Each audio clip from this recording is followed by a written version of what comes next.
नमस्ते बच्चों, एक बार फिर आपका स्वागत है आज के इस क्लास में। आज हम लेके आए हैं आपके लिए कक्षा 9 के अध्याय 3 का प्रश्नावली 3 का डी है और ये हमारा बहुपद का गुणनखंड है। तो ये सवाल नंबर 1 है और सवाल 1 में दिया है कि यदि A cube plus B cube plus C cube minus 3ab बराबर p into A square plus B square plus C square minus A B minus B C और माइनस सी ए, तो p का मान लिखिए। इसमें कह रहा है कि अगर A cube plus B cube plus C cube minus 3abc बराबर p into A square plus B square plus C square minus A B minus B C minus C A, तो p का मान निकालने के लिए, जबकि हम जानते हैं सूत्र से कि A cube plus B cube plus C cube minus 3abc बराबर होता है a plus B plus C, A square plus B square plus C square minus A B minus B C और माइनस सी ए। लेकिन यहाँ पे इसका ये आधा ही दिया है, तो आइए इसको पूरा करते हैं और p के मान को निकालते हैं। तो सबसे पहले सूत्र लिखेंगे। सूत्र हमारा क्या है? सूत्र क्या है हमारा?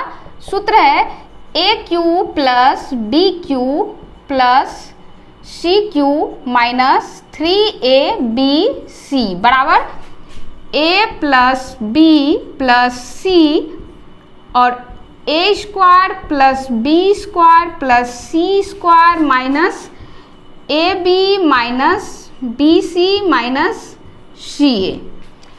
हमारा A cube plus B cube plus C cube minus 3abc equal to A plus B plus C into A square plus B square plus C square minus A B minus B C और minus C ए, ये हमारा सूत्र है। अब इस सूत्र को इस सवाल पे तोड़ा जाएगा, तो सबसे पहले सवाल को लिखते हैं। सवाल है हमारा A cube plus B cube plus C cube minus 3abc बराबर p into A square plus B square plus C square minus A B minus B C और माइनस सी ए, ये हमारा सवाल दिया गया है और सूत्र हमारा ये है। तो देखिए यहाँ सूत्र लिखे हैं A cube plus B cube plus C cube minus 3abc equal to क्या होता है? A plus B plus C into A square plus B square plus C square minus A B minus B C और minus C A. तो क्या हम इसके बदले में ये लिख सकते हैं? लिख सकते हैं, या इसके बदले में ये लिख सकते हैं? लिख सकते हैं। इन दोनों में से कुछ भी लिख सकते हैं। क्यों? ये दोनों मान क्या है? बराबर है। इसी सूत्र को इस तरह से तोड़ा गया है। तो देखिए यहाँ वही सूत्र हमको दिया गया है, तो इस सूत्र को तोड़ के पहले यहाँ लिखते हैं। तो तोड़ेंगे तो क्या हो जाएगा? a plus B plus C into A square plus B square plus C square minus A B minus B C और माइनस सी ए बराबर में क्या हो जाएगा? p, ये वाला खंड लिखा जाएगा, into A square plus B square plus C square minus A B minus B C और माइनस सी ए। देखिए बी प्लस सी में गुणा क्या है?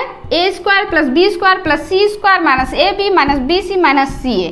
तो ये इसके साथ क्रिया नहीं कर सकता है, तो इसको क्रिया कराने के लिए क्या करना पड़ेगा? इस तरफ लेके आना पड़ेगा और इस तरफ लेके आना पड़ेगा। तो क्या हो जाएगा?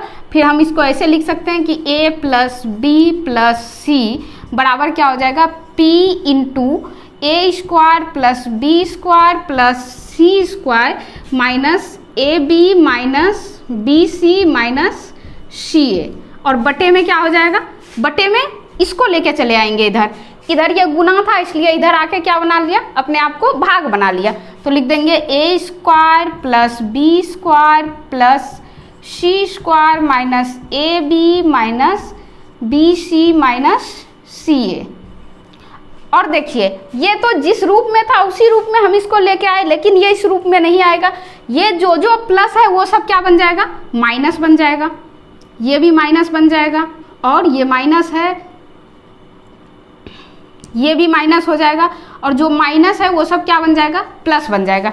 अब देखिए ए स्क्वायर से इसको कटा सकते हैं। ये प्लस में है, ये माइनस में है, ये प्लस में है, ये माइनस में है, ये प्लस में है, ये माइनस में है, ये माइनस में है, ये प्लस में है, ये माइनस में है, ये प्लस में है, ये माइनस में है, ये प्लस में है। ये पूरा खंड कट के खत्म हो गया। तो अब क्या बचा हमारे पास? अब बचा a plus B plus C equal to p। तो लिख सकते हैं कि यह P equal to A plus B plus C. बच क्या गया हमारे पास, P equal to A plus B plus C. इस तरह से ये हमारा बहुपद का पहला चैप्टर का सवाल नंबर 1 बनकर कंप्लीट हुआ और मुझे उम्मीद है कि आप इसको बहुत अच्छे तरह से समझे होंगे। इसको समझने में आपको कहीं कोई दिक्कत नहीं हुआ होगा। इस तरह के और भी सवाल को सीखने के लिए आप हमारे साथ बने रहिए। इसी के साथ लेते हैं विदा, मिलते हैं अगले क्लास में, तब तक के लिए गुड बाय।